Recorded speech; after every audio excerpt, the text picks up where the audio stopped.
Olá, sejam muito bem-vindos a mais um estudo promovido pelo Centro Espírita Bezerra de Menezes, o Apóstolo do Bem. Se você ainda não é inscrito em nosso canal, inscreva-se. E não esqueça de clicar no sininho de notificações para poder receber um lembrete todas as vezes que um vídeo for lançado. Se puder também, compartilhe este vídeo e todos os demais vídeos com seus amigos e familiares que possam se beneficiar dos estudos que têm sido feitos pela casa. Muito obrigado e que Jesus abençoe a todos. Boa noite, nós estamos juntos mais uma vez para um estudo. Deixa eu colocar aqui a apresentação, prontinho. Mas antes do estudo, a gente começa com a prece. Senhor Jesus, nós te pedimos nesse momento que nos auxilie, nos ampare, nos ilumine para que possamos mais uma vez estudar um tema tão importante, estudar sobre a nossa relação com a divindade, com o que há de mais sagrado, com Deus, nosso Pai Criador, e que nós possamos, ao longo da semana, refletir sobre os temas aqui abordados, refletirmos sobre a importância de Deus em nossa vida e que possamos ser fiéis à sua lei divina, à lei de amor, à justiça, celebrando assim a centelha divina que há em nós. Que nós possamos, ao longo da semana, sermos melhores para nós mesmos, para a humanidade, para aqueles que estão junto de nós, e que possamos fazer o bem cada vez mais, em sintonia com Deus. Que assim seja. Então, o tema de hoje é a base religiosa da humanidade, e ele é um tema muito importante porque a gente vê uma diversidade imensa de crenças, de religiões, de instituições, e a gente sabe que é muito importante para a humanidade como um todo essa construção religiosa, porque ela está muito ligada à moralidade, né, e à maneira como a gente vivencia as questões do espírito, né, as questões espirituais. Então, a religião, ela é uma forma de expressar o nosso reconhecimento de Deus, a nossa valorização de Deus. Então, é muito importante a gente entender como que a religião se difere da religiosidade, como que a gente vive o sagrado em nossa vida, como que a gente vive a inspiração de Deus e também a maneira como a gente vê as outras religiões. E muitas vezes é uma maneira deturpada, distorcida, preconceituosa. Como que é importante a gente compreender que essa diversidade religiosa ela faz parte da nossa maneira de evoluir, de progredir, de aprender, né? Então, para começar aqui um pouco com o conceito, religião, né? A palavra religião vem de religare ou religio, que significa ligar novamente, né? Religar, reler ou revisitar também. E aí eu venho com essa pequena frase que está no Livro dos Espíritos. Todos os espíritos reencarnados no planeta trazem consigo a ideia de Deus, identificando-se de modo geral nesse sagrado princípio. E aqui eu não vou discutir muito sobre a questão do ateísmo, até porque as pessoas que se designam como ateus ou não acreditam em Deus, normalmente essas pessoas elas também têm aí um questionamento muito forte, muito profundo das instituições religiosas. E nem sempre é uma negação de Deus em si, mas principalmente de um princípio religioso, nesse sentido mesmo das instituições. Então é claro que existem pessoas que negam a existência de Deus por uma rebeldia, por uma desvalorização do alto, por uma necessidade também de não ter nada superior, né, por um materialismo em si, mas a gente vê muito o questionamento das religiões e como que a religião muitas vezes fomenta coisas negativas. Então é muito importante a gente pensar que existem pessoas que não acreditam em Deus, mas que de uma maneira geral a gente vê na humanidade uma tendência para a crença na imortalidade da alma, para a crença de uma força superior que está conosco, e as pessoas que não acreditam em Deus são mais casos isolados e principalmente ligados ao questionamento de como as instituições agem no mundo.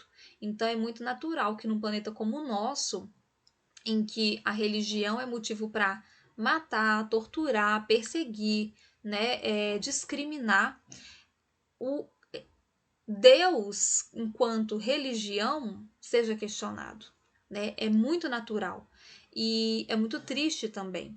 E eu imagino que num futuro em que as religiões realmente vão estar conectadas com a verdade divina e que essa violência, esse preconceito, essa intolerância, ela seja extirpada, a corrupção dentro das instituições também seja exterminada, a gente vai ter aí pessoas cada vez mais ligadas com essa religiosidade, entendendo que a sua relação com Deus não tem que partir de uma instituição, né? A sua relação com Deus, ela parte de você se conectando com a sua essência, né? Então, se todos nós temos a centelha divina em nós, a gente se conecta com a nossa essência, a gente se conecta com Deus, que é o caminho, né, para a felicidade, para a paz. Então, todos nós estamos buscando de alguma maneira essa conexão, mesmo que às vezes não dentro de uma religião, de uma instituição, mesmo que sejam de maneiras diferentes, né? Mas nós estamos sempre buscando essa conexão com uma verdade maior, com algo que nos norteie, com algo que nos leve para a nossa paz, para a nossa felicidade. Então, a gente percebe isso muitas vezes, apesar de cada um de uma maneira diferente, a gente percebe que o sentido da religião é tentar fazer essa reconexão. E aí, dentro do espiritismo, nós vamos ter dois conceitos diferentes, que é o conceito de religião natural e a religião revelada. E a religião natural seria aquele sentimento inato, né, que já nasce com todo mundo, de algo que é sagrado e superior, e que está aí, né, nos conduzindo, e os planos superiores, né, que não estão no nosso controle. E aí, lá no Livro dos Espíritos, na questão 6, Kardec pergunta para os espíritos se a religião ou se a ideia de Deus ela não é algo que existe só porque é ensinada, se ela realmente é uma ideia inata. E aí os espíritos respondem e explicam da seguinte maneira: se o sentimento da existência de um ser supremo fosse tão somente produto de um ensino, não seria universal, e não existiria senão nos que houvessem podido receber esse ensino, conforme se dá com as noções científicas. Então, basicamente, o que ele está dizendo é o seguinte: se a religiosidade, a noção de Deus, fosse apenas produto de um ensino, a gente não veria isso em todas as civilizações. Todas as civilizações, de maneiras diferentes, de formas distintas, com cultos muito únicos, mas todas têm uma noção de religiosidade. Todas têm uma postura frente a esse assunto, né? Não tem nenhuma civilização que não tenha uma religião, que não tenha uma crença, que não tenha uma noção de sagrado, de divino, né? Ah, Taíla, mas tem religião que é politeísta, tem religião que é monoteísta, tem religião que cultua as forças da natureza, mas todas elas têm uma relação com a divindade, colocando nomes diferentes, atribuindo papéis diferentes, vendo divindade com características diferentes, mas todas buscando essa divindade. E dentro dessas religiões, né, claro, os seres humanos se conectando de maneira diferente também com a religião. Então, a maneira como eu me conecto com o espiritismo não é igual à maneira como cada um de vocês que estão aí vendo se conectam. Cada pessoa vai ter a sua maneira de expressar e de viver a religião, principalmente porque nós somos seres humanos ainda em processo de evolução e nós temos apenas uma sensação do que é Deus. Nós temos apenas essa ideia inata, essa religiosidade natural.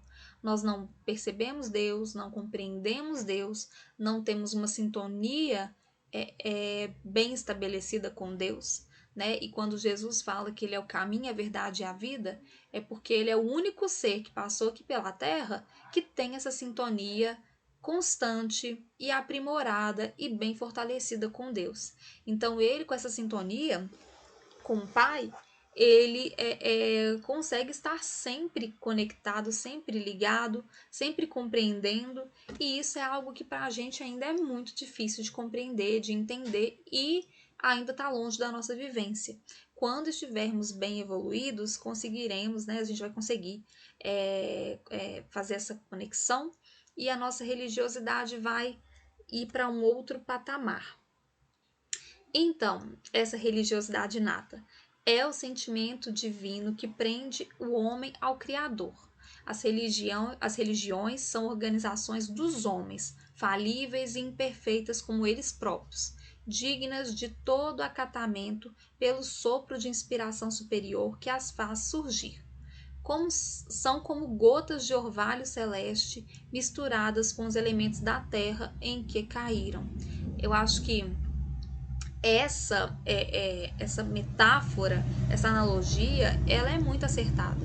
Então, a religião, ela é uma organização humana, né? Então, é uma compilação de sentimentos, com revelações, com conhecimentos, que nós vamos organizando aí, né? Que nós vamos reunindo acerca de Deus.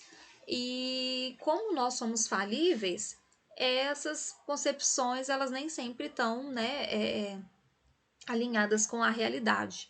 E aí, quando fala que a religião é como a gota de orvalho celeste que cai e se mistura ao solo, significa que essa gota de orvalho vai ter uma característica muito ligada com a terra que está caindo, né?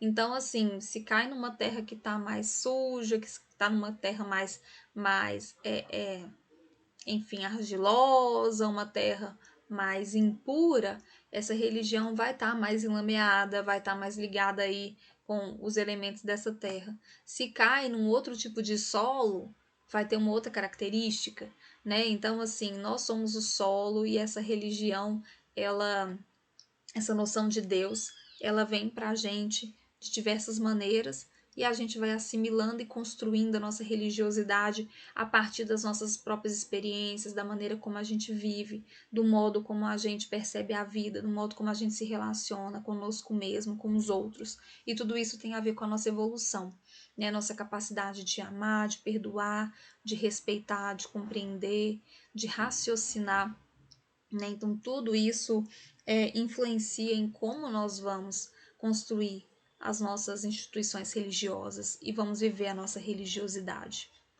É o sentimento divino cujas exteriorizações são sempre o amor nas expressões mais sublimes. Enquanto a ciência e a filosofia operam o trabalho da experimentação e do raciocínio, a religião edifica e ilumina os sentimentos. As primeiras se irmanam na sabedoria, a segunda personifica o amor, as duas asas divinas com que a alma humana penetrará um dia nos pórticos sagrados da espiritualidade. Então é muito importante a gente pensar que sem ciência, sem filosofia, sem o raciocínio, sem a razão, a gente não consegue fazer evolução como um todo. E a religião está muito ligada à moralidade, ao sentimento, às coisas mais intuitivas, às questões que estão muito mais ligadas à nossa sensibilidade, né? Então a religião ela faz parte da nossa evolução, é uma parte muito importante. E quando a gente pensa na doutrina espírita, a doutrina espírita não é só uma religião. A doutrina espírita busca e fazer esse equilíbrio entre ciência, filosofia e religião, né? É claro que a doutrina espírita ela ainda está em construção, assim como todos nós que somos imperfeitos. Lá no Livro dos Espíritos a gente vê quantas perguntas que não foram respondidas porque não tínhamos capacidade ainda de aprender a resposta, de compreender a resposta. Ou quantas vezes os espíritos responderam que nós vamos responder assim, simplificadamente, porque vocês ainda não têm condição de entender. O que mostra que, na verdade, a religião ela só vai ser perfeita e completa quando nós mesmos estivermos em condição de compreender a perfeição, né? Então, no fundo, apenas com a evolução é que a nossa maneira de expressar e compreender religiosidade é que vai se depurar e vai chegar aí no ideal, que é uma compreensão ampla, é uma compreensão completa. Então, no fundo, a nossa maneira de expressar religiosidade ainda está muito atrelada às nossas dificuldades, às nossas más tendências, e a gente precisa, né, fazer essa depuração, essa renovação dos sentimentos para conseguir chegar nisso, nesse sentimento divino cuja exteriorização é sempre o amor. né? O amor ainda não é a nossa realidade. A gente ainda idealiza, porque a gente ainda não consegue sentir esse amor incondicional, perfeito, desinteressado, abnegado, manso, humilde, né? Caridoso. Então a gente só vai conseguir fazer isso quando estivermos na nossa evolução plena, e a religião vem aí para poder estimular, incentivar, né, a nossa vivência de amor, a nossa vivência de moralidade, a nossa vivência de sensibilidade, de sentimentos cada vez mais sublimes, para a gente chegar nessa expressão verdadeiramente perfeita do amor e da humanidade regenerada, né, que a gente deseja. E aí, religião revelada é aquela religião que conta, né, com a sua organização toda compilada e toda estruturada a partir de visões, de profecias, de revelações mesmo, né, trazidas por mensageiros. Então, o sentimento inato de religiosidade, ele é natural em todas as civilizações. E cada civilização, a partir de revelações e matriarcas, patriarcas, médiums, messias, profetas e pessoas que se destacam aí por trazerem revelações divinas, elas vão compilando os conhecimentos que estruturam, né, aquela religião, e as religiões vão se desenhando. Então, cada religião teve as pessoas, ou os médiums, ou as matriarcas, ou os patriarcas, que foram aí trazendo elementos de conhecimento, elementos que foram estruturando todas as informações, todos os dogmas, e esses dogmas vão criando aí, né, o todo da religião. Então, a religião são as práticas, são os ritos, são os conhecimentos, são as crenças, e tudo isso, né, está muito ligado à maneira como aquela civilização se estruturou. No sentido especial da fé religiosa, a revelação se diz mais particularmente das coisas espirituais que o homem não pode descobrir por meio da inteligência, nem com o auxílio dos sentidos, e cujo conhecimento lhe dão Deus, os mensageiros, que por meio da palavra direta, quer por meio da palavra direta, quer pela inspiração. Então, Deus nos dá esses conhecimentos por meio da palavra direta e pela inspiração, pela mediunidade, né, dos profetas, dos mensageiros. Então, a gente precisa entender o papel desses mensageiros. Jesus, por exemplo, foi o maior mensageiro divino que veio aqui na Terra. Ele é o grande médium, ele é aquele que contém a evolução máxima, então ele trouxe a mensagem para a gente da maneira mais pura, da maneira mais perfeita. E a gente tem aí os outros diversos mensageiros que tá na nossa imagem. Moisés, né, com o decálogo, a gente tem Abraão, patriarca do judaísmo, a gente tem Buda, a gente tem Maomé, por exemplo, no islamismo, que foi um profeta, o profeta que revelou a religião islâmica, né? Então a gente vai ter aí diversas pessoas que de alguma maneira trouxeram a sua interpretação, a sua consciência associada à mensagem de Deus. E aí é que tá. Quanto mais perfeito é o médium, perfeito é o profeta, o Messias, mais perfeita vai ser a mensagem. Porque, como a gente viu no slide passado, essa intuição chega, esse conhecimento chega de Deus e ele cai no solo, né? E se esse solo tiver muita impureza, menos puro vai ser o conhecimento. É muito importante a gente entender isso, porque a cada dia que passa, nós vemos cada vez mais ascensão de religiões e de sacerdotes, e muitas vezes a gente não consegue perceber essa superioridade moral nas pessoas, né? Então, assim, entender bem os caracteres da superioridade moral ajuda-nos a não idolatrar, a não adorar mensagens e verdades que não sejam realmente alinhadas com Deus. E perceber que essa religiosidade está dentro de nós e que nós conseguimos acessá-la, né, nos conectando conosco mesmo, com Deus, e como que nós precisamos ainda operar mudanças em nós para conseguir fazer essa conexão de maneira mais assertiva, de maneira mais concreta, de maneira mais pura. Todas as religiões tiveram seus reveladores, e estes, embora longe estivessem de conhecer toda a verdade, tinham uma razão de ser providencial, porque eram apropriados ao tempo e ao meio em que viviam, ao caráter particular dos povos a quem falavam e aos quais eram relativamente superiores. Então, cada um desses mensageiros, né, eles buscaram trazer o melhor que puderam dentro da sua condição moral.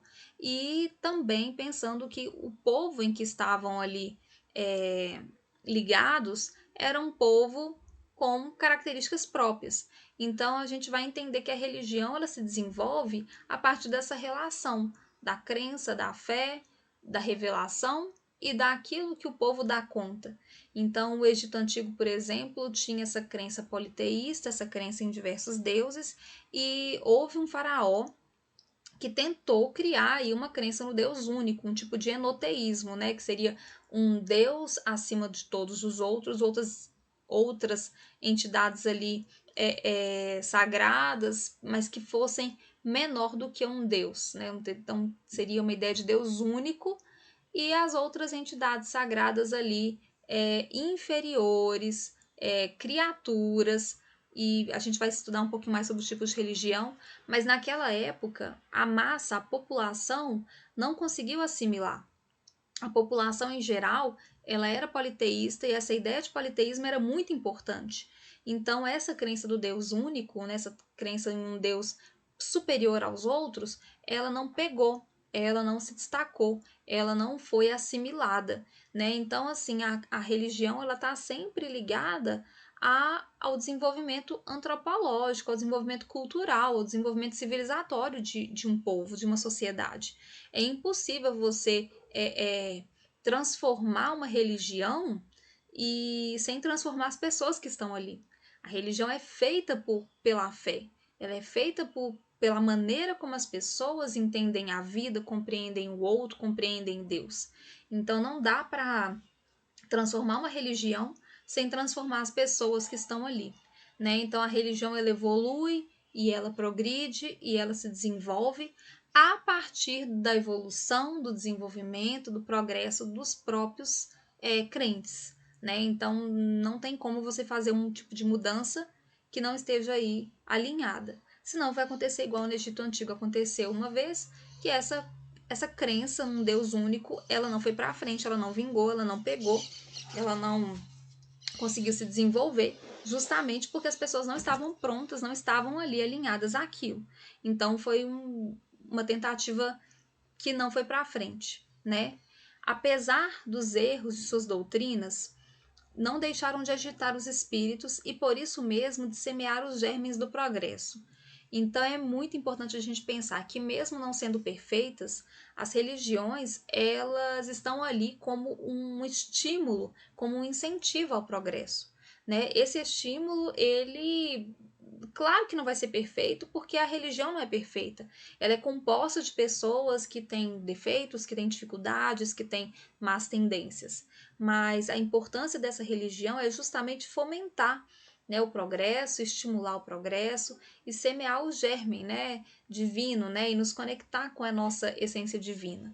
E a gente fazendo essa conexão, aos poucos a gente vai conseguindo cada vez mais purificar a nossa maneira de expressar a nossa religiosidade. Infelizmente, as religiões han sido sempre instrumento de dominação. O papel de profeta atentado às ambições secundárias e tem-se visto surgir uma multidão de pretensos reveladores ou messias que, valendo-se do prestígio deste nome, exploram a credulidade em proveito do seu orgulho, da sua ganância ou da sua indolência, achando mais cômodo viver às custas dos iludidos. Então, né, as religiões elas estão muito ligadas à estrutura organizacional dos povos.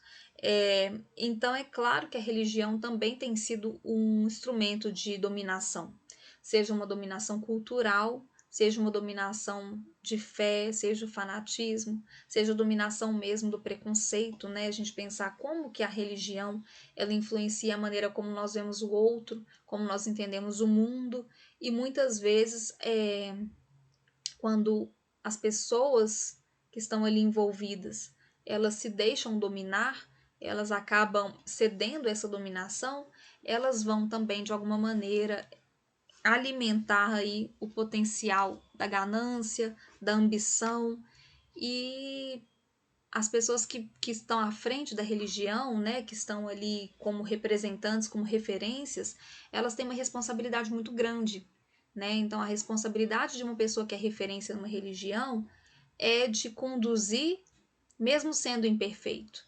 E muitas vezes essa responsabilidade ela não é exercida com a santidade que deveria ser. Então a gente vai ver muitas religiões explorando a fé das pessoas, seja com busca de dinheiro, seja com busca, por exemplo, de poder político, seja com criação de dogmas desumanos, né? E a gente vê isso ao longo da história da humanidade, né? O quanto que já não se matou em nome de Deus, o quanto que já não se guerreou em nome de Deus, o quanto que já não houve perseguições desumanas em nome de Deus, o quanto que o nome de Deus foi envolvido com questões financeiras, e como que é importante a gente ver isso de uma maneira ampla, né? E não é criticar a religião como um todo, mas é entender o quanto que os seres humanos que estão envolvidos em todas as religiões são falíveis, né? Então acho que sempre é muito importante a gente não ter uma visão estigmatizada das religiões. Ah, então tal religião é dominadora, tal religião é violenta, tal religião é ruim. Não, né? É a gente perceber o quanto que o ser humano se engana. O ser humano ainda é falível.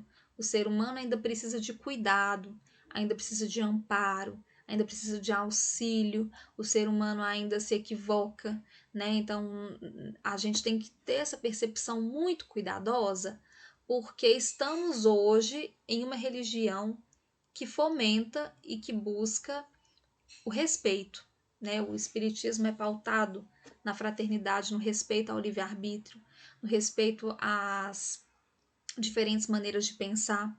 O espiritismo é pautado, por exemplo, na liberdade de questionamento, na liberdade intelectual.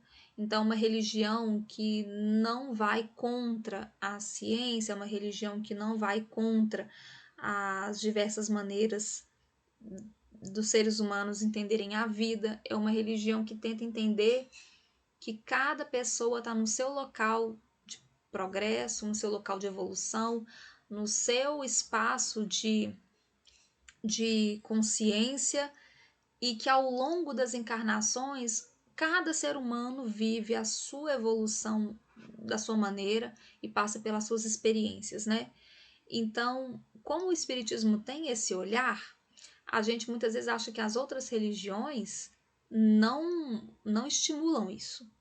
As outras religiões não têm isso, como se nós fôssemos privilegiados. E é muito importante a gente tomar cuidado para que nós não sejamos as pessoas inferiorizando os outros, criticando as outras religiões. Então, não é porque em outras religiões nós vemos manifestação de preconceito ou vemos algumas situações difíceis, né, de erro, que nós também não estejamos com esse mesmo risco, que a gente não possa cair nesse mesmo erro.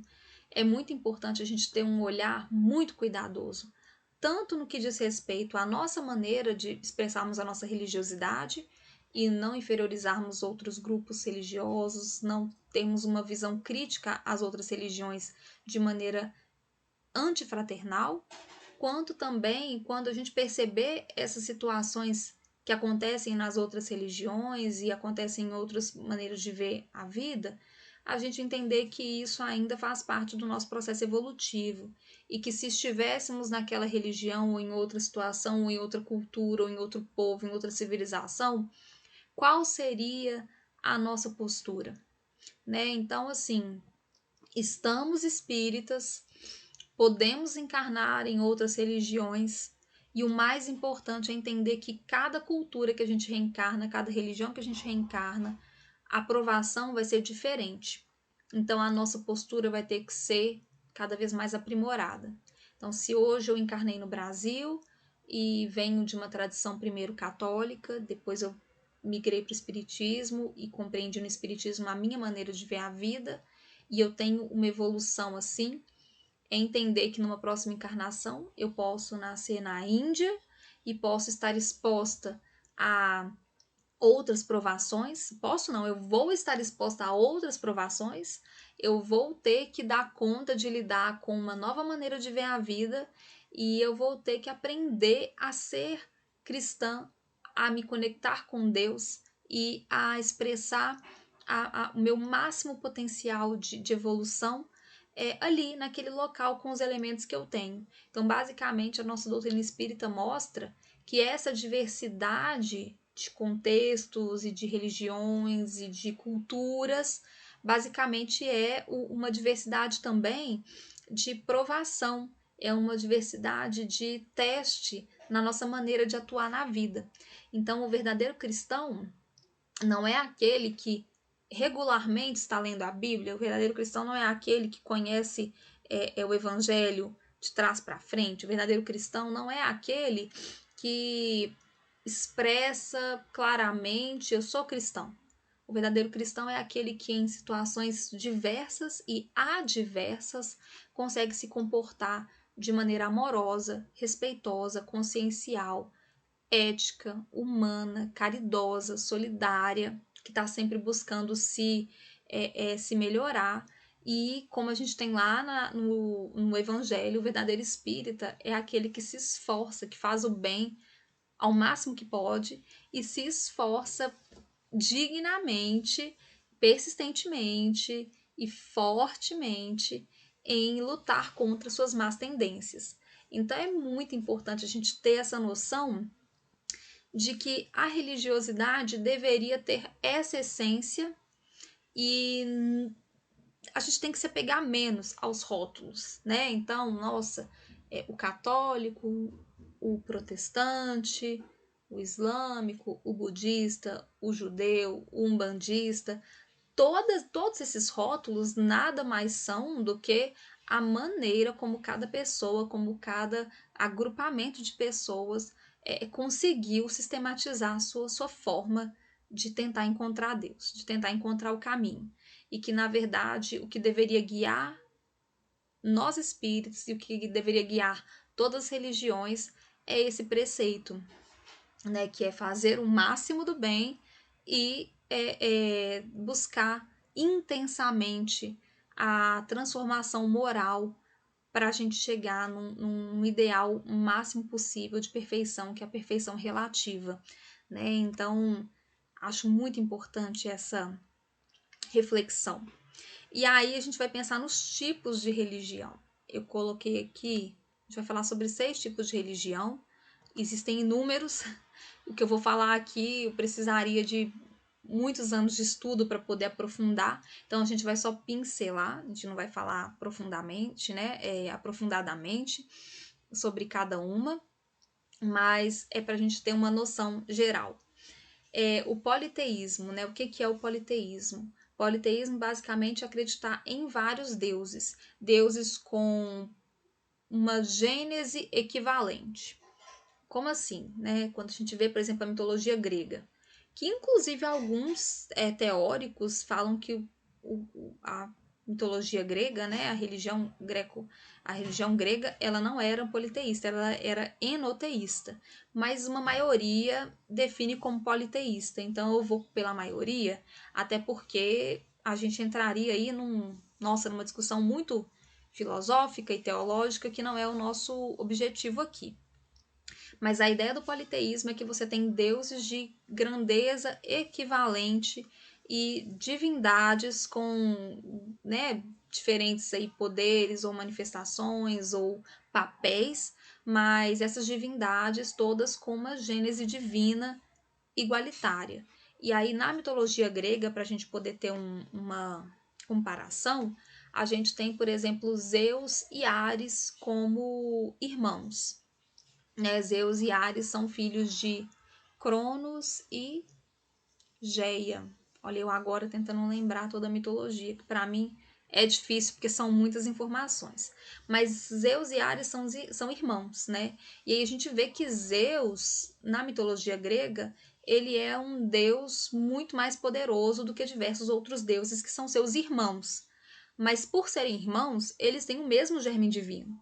Então, apesar de Zeus ser considerado o deus dos deuses, ele é mais forte, ele é mais poderoso, mas na sua gênese, na sua essência, naquilo que lhe forma, ele é um deus tanto quanto Ares é um deus.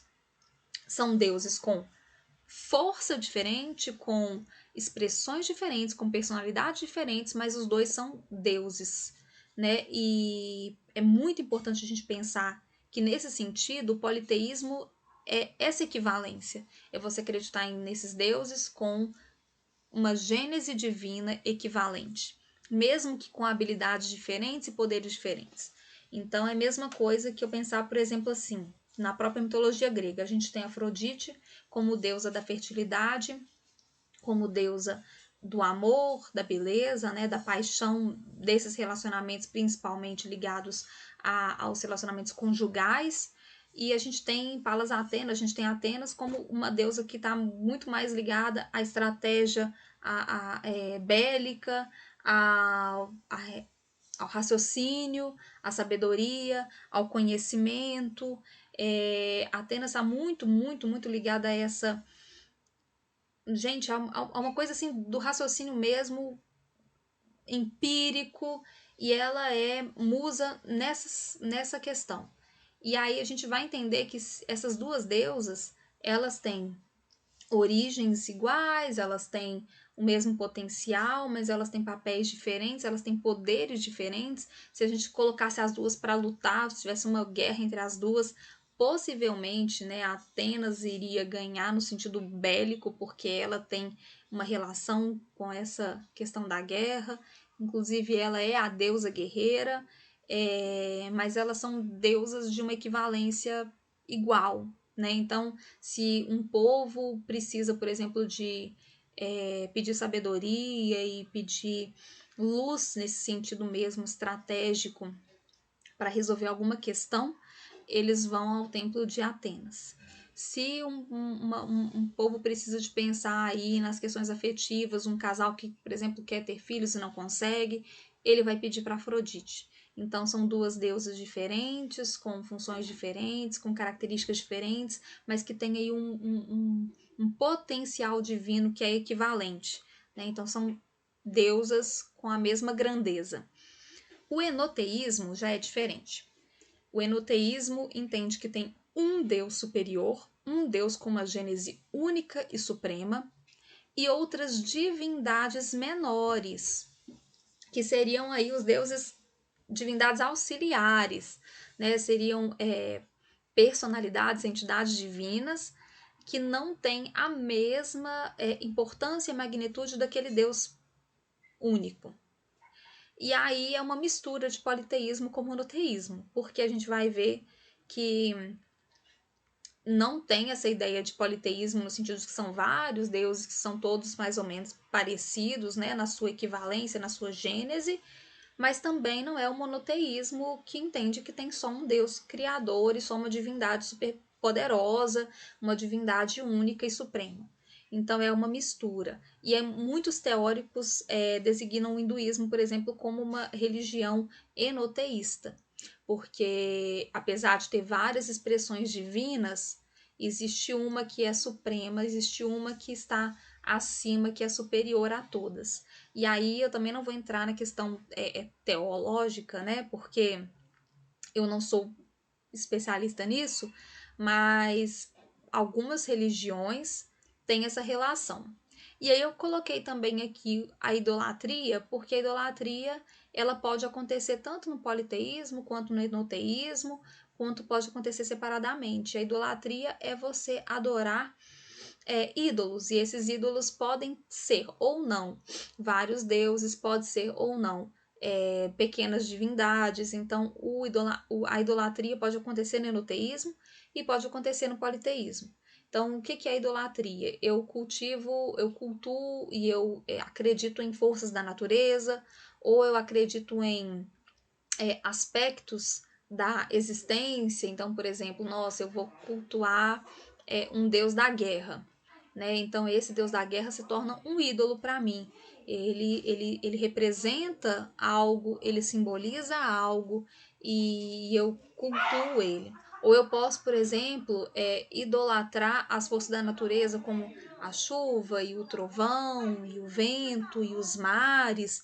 Então, são entidades que podem ser divinizadas, podem ser personificadas ou podem se manifestar apenas como aspectos mesmo da natureza, fenômenos naturais, aspectos humanos também, né? Então, por exemplo, se eu acredito que a alegria pode ser uma manifestação divina, e aí toda vez que eu percebo que eu preciso estar alegre, eu vou cultivar esse caractere. E aí assim, a idolatria pode estar presente em diversos tipos de religião, porque basicamente é você atribuir, né, funções e papéis para divindades e para entidades que você acredite. Então, a gente vê idolatria em diversas religiões de matriz afro-brasileira, de matriz africana, a gente vê idolatria em diferentes religiões indígenas, a gente vê idolatria também aí no politeísmo, por exemplo, da Grécia Antiga, né? Então, cada deus, cada divindade age com uma função e tem um papel específico e está muito ligada a algum tipo de força e de poder, de característica e de conceito, né, que a gente precisa, é a fertilidade, é a morte, é a vida, é a noite, o dia. Então são aspectos da vida humana que vão se manifestando aí com os ídolos. Deixa eu colocar aqui meu celular, tô controlando a hora.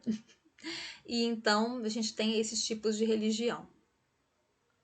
Nós também temos outros tipos de religião, ou vou falar só de 6 aqui, são vários, e aqui eu coloquei o panteísmo, o paneteísmo e o monoteísmo. O monoteísmo para a gente já é bem claro, já é bem lógico. O espiritismo é monoteísta, o cristianismo como um todo é monoteísta, o judaísmo é monoteísta, o islamismo é monoteísta. Então a gente tem aí religiões que são as bases, principalmente do mundo ocidental, bem monoteístas, né?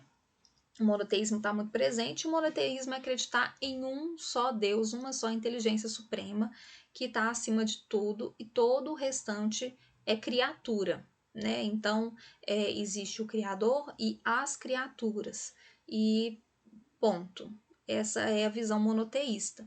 O panteísmo já é um pouquinho diferente, um pouquinho não, bastante diferente, né? Porque acredita que todas as criaturas, tudo que existe, é uma expressão e um fragmento ao mesmo tempo de Deus. Então, esse Deus todo, ele seria a união de tudo e ao mesmo tempo a manifestação de tudo. E aí, quando cada pessoa nasce, essa pessoa é um fragmento de Deus, e quando ela morre, ela retorna para esse todo. E tudo que existe tem essa conexão com Deus que é fluida, que é dinâmica, e tudo é Deus ao mesmo tempo, e é essa relação de retroalimentação, né? Então, as criaturas são expressão de Deus e, de uma certa forma, isso faz com que as criaturas não tenham a individualidade, né? Então, tudo é um fragmento que se conecta com um todo. No paneteísmo, é um pouquinho diferente, porque existe Deus e o universo. Então, o universo é um elemento separado de Deus. No panteísmo, tudo é Deus. Então, os planetas, e assim como as células, assim como nós, assim como os animais, assim como toda a matéria, tudo é uma expressão de Deus e tudo retorna para Deus. E no paneteísmo, Deus é um grande criador e existem os elementos universais, o universo, E aí, nós, criaturas, quando morremos, também retornamos para Deus, mas de uma maneira geral, a matéria e vários elementos universais são como se fossem elementos que Deus gerencia e Deus conduz e Deus organiza.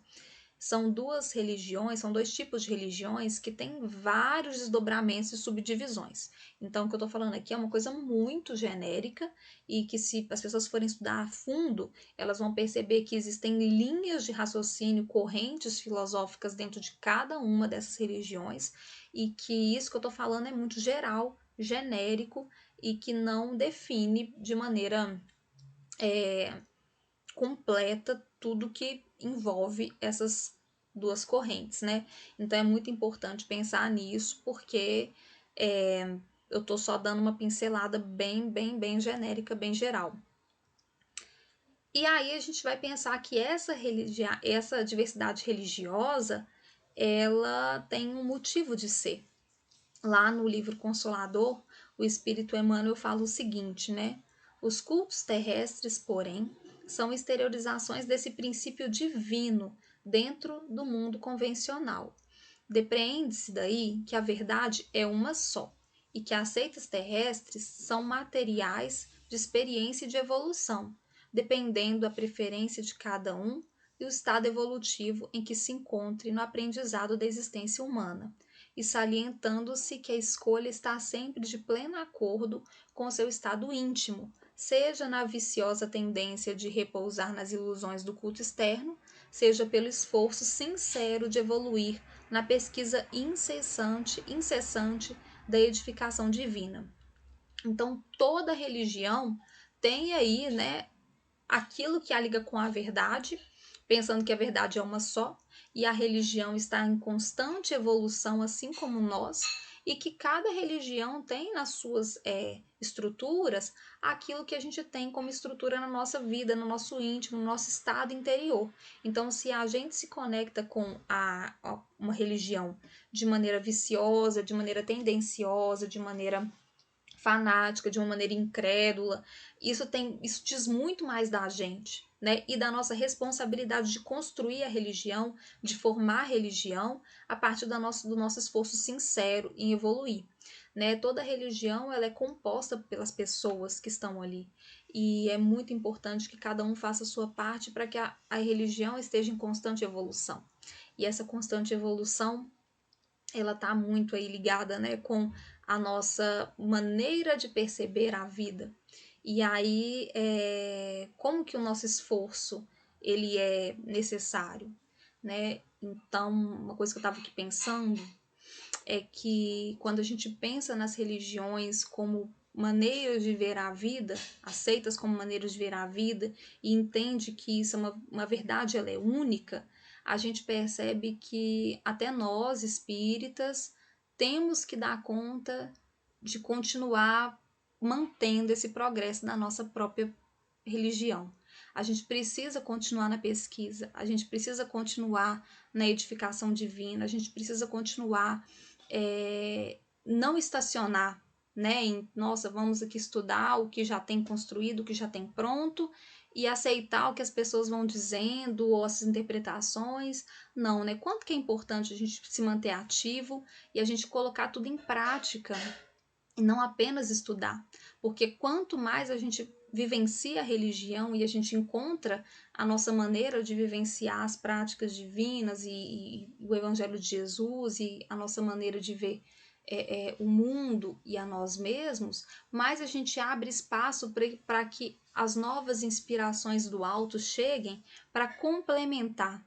E aí aquelas respostas que não estão lá no livro dos Espíritos, e aí aquelas revelações que ainda não puderam ser feitas, e aí as verdades que ainda não conseguiram chegar porque nós não estávamos prontos, elas vão conseguindo encontrar espaço, porque a gente vai se aprimorando cada vez mais.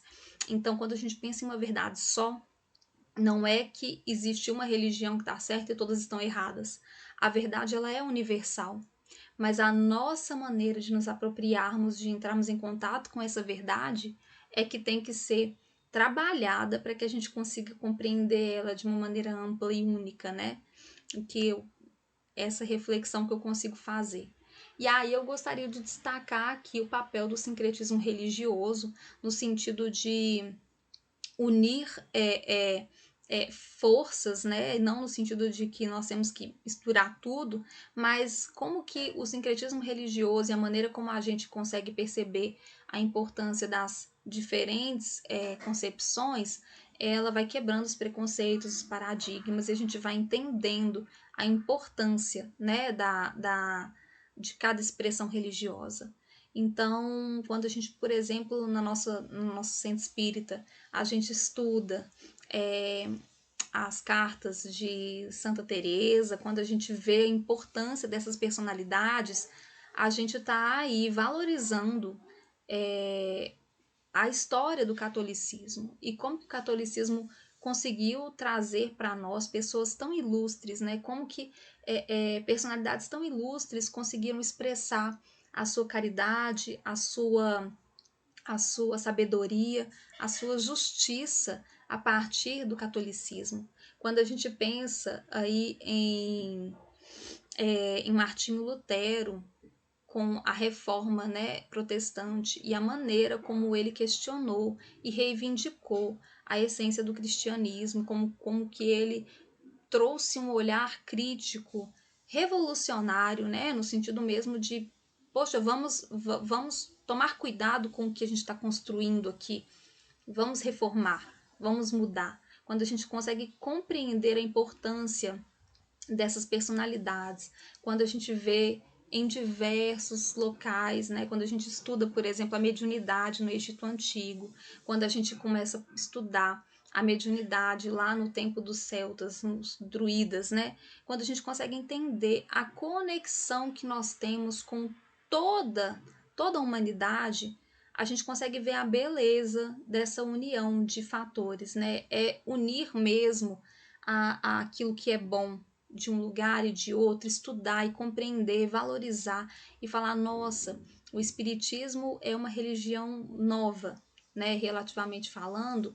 O espiritismo foi uma religião que nasceu na atualidade, né, que nasceu no mundo moderno, né, não é uma religião antiga. E o espiritismo tem aí elementos, né, que Kardec, como um grande codificador, ele pesquisou muito, ele buscou muito, ele aprendeu muito. O espiritismo tem muita coisa nova e o espiritismo tem muito conhecimento que já foi estudado em diversos outros lugares, né? E que a gente, quanto mais a gente compreende a essência divina, a maneira como Deus age na humanidade para que a gente seja feliz e para que a gente conquiste a nossa plenitude, a nossa liberdade espiritual, a gente percebe que o que a gente vê como novo já apareceu em diversos locais de outra maneira, de outra forma, ou não foi entendido, ou ficou talvez distorcido a partir de interpretações, mas Deus não colocou a verdade dele em um local só, na mão de uma única pessoa, para que aquilo fosse controlado e monopolizado, né? Deus enviou diversos mensageiros, inspira cotidianamente, todos os dias, a todos nós, com diversas lições de diversos modos, para que a gente consiga cada vez mais aprender, conquistar, construir esse reino divino na nossa intimidade. Então, quando eu falo aqui de sincretismo religioso, não é no sentido de que a gente tem que juntar tudo para virar uma coisa só, mas é de termos esse olhar humano e valorizador mesmo, né? De ver como que a verdade ela chegou de maneiras diferentes, com, né, com visões únicas, mas como que essa verdade foi chegando em todos os lugares. E quando a gente estuda essas diferentes manifestações, a gente percebe que todas nos levam para o mesmo caminho, né? Que todas estão aí buscando um caminho único de volta para o divino. E como é bonito isso. Então, a mediunidade que Kardec tanto estudou estava presente em praticamente todas as religiões dos povos indígenas da América Latina, da América do Sul. Então, a gente vai ver essa religiosidade, a mediunidade, dos celtas, no Egito Antigo, a gente vai ver a crença da reencarnação no hinduísmo, no budismo. Ah, Taíla, mas são diferentes as crenças? Sim, são diferentes, mas a verdade ela vem sendo revelada nos diversos lados do mundo, nas diversas sociedades, em todas as civilizações. E se a gente for estudar profundamente, a gente vai perceber que Deus não deixou nenhum canto sequer sem que esses conhecimentos chegassem, sem que essa verdade, essa luz chegasse, justamente para que todos tivessem potencial de evolução, para que todas as pessoas tenham aí o estímulo para a sua evolução, né? Então é muito importante a gente perceber isso. Respeito, valorização e aprendizado, né? É uma mensagem que eu acho que fica aí para a gente. E lá na Gênese a gente tem a seguinte frase: sendo Deus o eixo de todas as crenças religiosas e o objetivo de todos os cultos, o caráter de todas as religiões é conforme a ideia que elas dão de Deus. Então, quanto é importante nós nos conectarmos com Deus e progredirmos em relação à ideia que temos de Deus. Então, olha quando a gente vê numa linha histórica como que a humanidade já evoluiu, como que aquele Deus vingativo que precisava de muito sacrifício, que precisava de muita oferenda, como que isso já tem se desconstruído e como que essas manifestações muito agressivas e violentas da ideia de Deus, elas foram cada vez mais perdendo espaço para ganhar espaço aí um Deus justo, um Deus amoroso, um Deus que se manifesta como um pai, um Deus que busca a paz. E é essa percepção de Deus que vai cada vez mais se aprimorando. Não é que Deus mudou. Deus sempre foi o mesmo, né? Deus é perfeito, Deus não é mutável, mas a nossa maneira de perceber Deus sim é mutável. A nossa maneira de perceber a realidade é que muda. Então a gente tem que se abrir sim para essas mudanças, para que cada vez mais nós cheguemos perto da concepção verídica de Deus. Outra coisa muito importante que eu queria falar é a necessidade da gente ver a religião de uma maneira mais filosófica, de uma maneira mais antropológica, e a gente entender o papel da teologia, né? Eu coloquei aqui como referência o Hegel, mas existem vários filósofos, né, que falaram sobre a religião, né? E Hegel, que é um filósofo fenomenologista, ele vai falar que não tem como você estudar Deus especificamente, assim, que não tem como você fazer um ensaio teórico sobre Deus, mas que você pode unir as várias manifestações culturais, religiosas que a gente tem ao longo do mundo, né, ao longo de toda a história, e você pode fazer um estudo sobre Deus a partir dessas manifestações. Então eu acho essa percepção muito bonita no sentido de que ninguém tem um conhecimento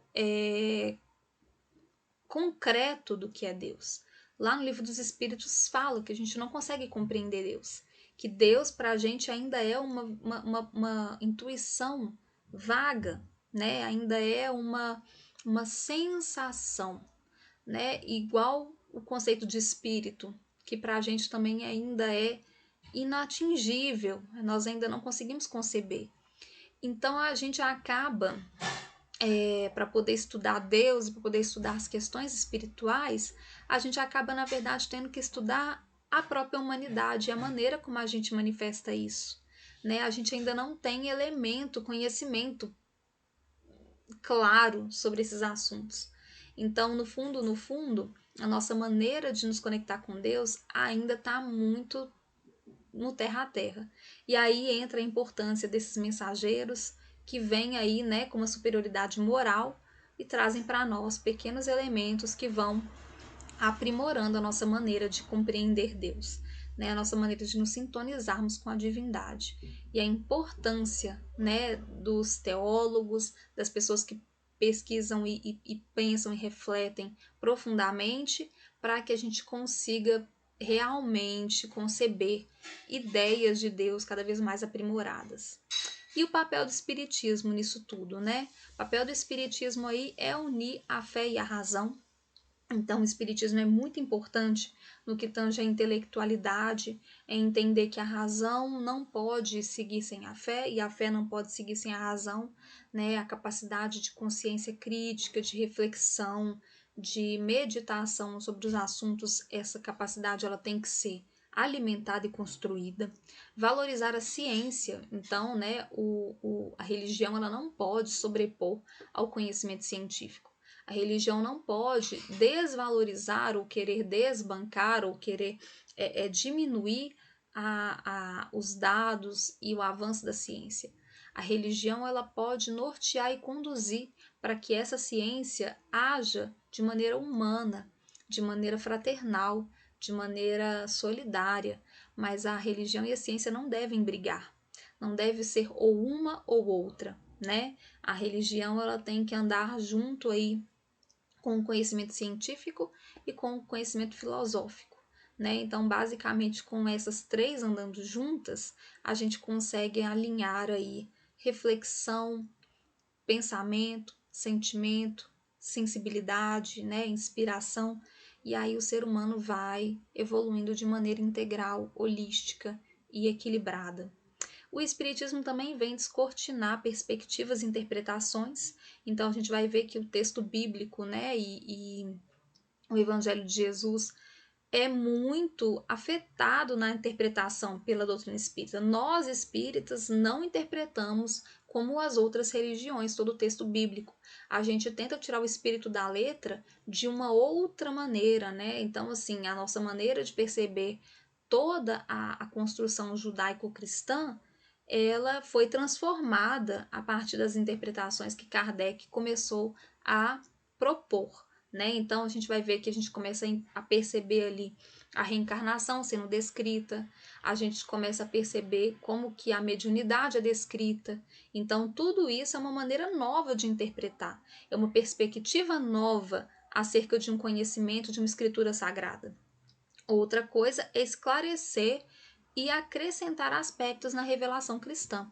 Então, a doutrina espírita, para nós, é a terceira revelação, é o Consolador Prometido. Então, a gente tem aí novas revelações, né, que são trazidas pelos espíritos, e a gente tem também aspectos que são esclarecidos, né? Então, a gente tem aí no papel do espiritismo essa união da fé, da razão, da filosofia e também a revelação de novas verdades e também a maneira nova de interpretar aquilo que já tinha sido construído. E aí uma reflexão para a gente poder finalizar é pensar na ideia de religião universal, porque nós ainda estamos muito ligados com essa ideia de etiquetar, classificar, dividir, separar e, né, nossa, você é dessa religião, eu sou da outra, isso não se mistura, nós não compartilhamos de ideias, a gente é muito, é, é,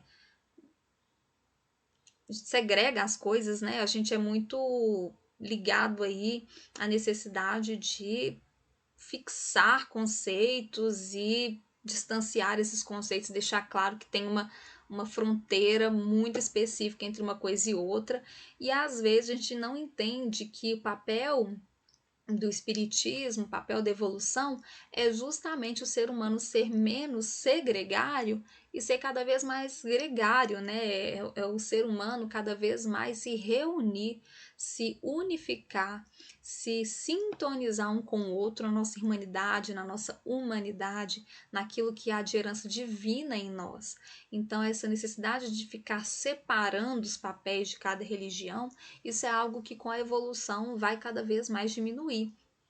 E aí a ideia de religião universal é pensar que em algum momento esses conhecimentos religiosos, esses conhecimentos divinos, a noção de verdade sagrada, ela vai ser tão bem consolidada que não vai ser preciso ter tantas religiões, tantas seitas, tantas correntes diferentes versando sobre cada assunto, porque o conhecimento divino vai ser tão natural e a sintonia com a lei de Deus vai ser tão natural que a gente vai começar a abrir mão dos dogmas, dos cultos extremamente bem definidos, para começar a viver uma experiência de relação com os nossos irmãos, com o planeta, conosco mesmos, que é uma relação tão mais saudável, tão mais equilibrada, tão mais cristianizada.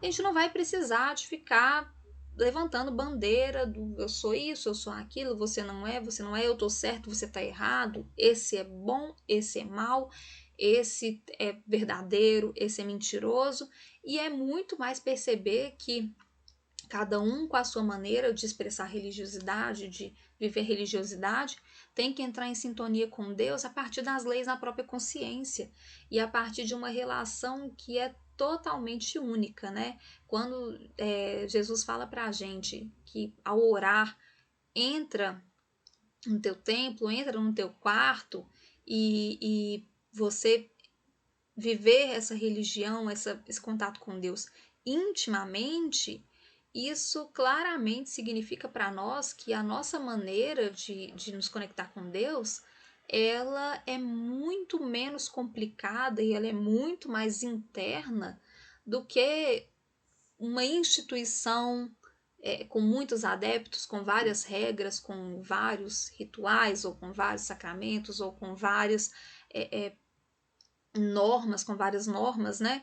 E que deveria ser muito mais natural para nós e muito mais espontâneo e simples essa conexão com Deus, né? E que não é porque a gente ainda não alcançou esse grau de evolução, mas que quando alcançarmos, essa religião será universal, que será essa conexão direta com Deus, sem tanta necessidade de tantos aparatos, tantos paramentos e tantas regras, tantas normas, tantas definições extremamente separadas. E aí a gente vai conseguir viver uma religiosidade natural, e essa religiosidade natural ela já vai ser plena, né? E vai nos trazer aí a nossa herança divina de forma mais clara. E aí a gente termina com essa colocação de Emmanuel. Em todo homem repousa a partícula da divindade, do Criador, com a qual pode a criatura terrestre participar dos poderes sagrados da criação. O espírito encarnado ainda não ponderou devidamente o conjunto de possibilidades divinas guardadas em suas mãos, dons sagrados tantas vezes convertidos em elementos de ruína e destruição.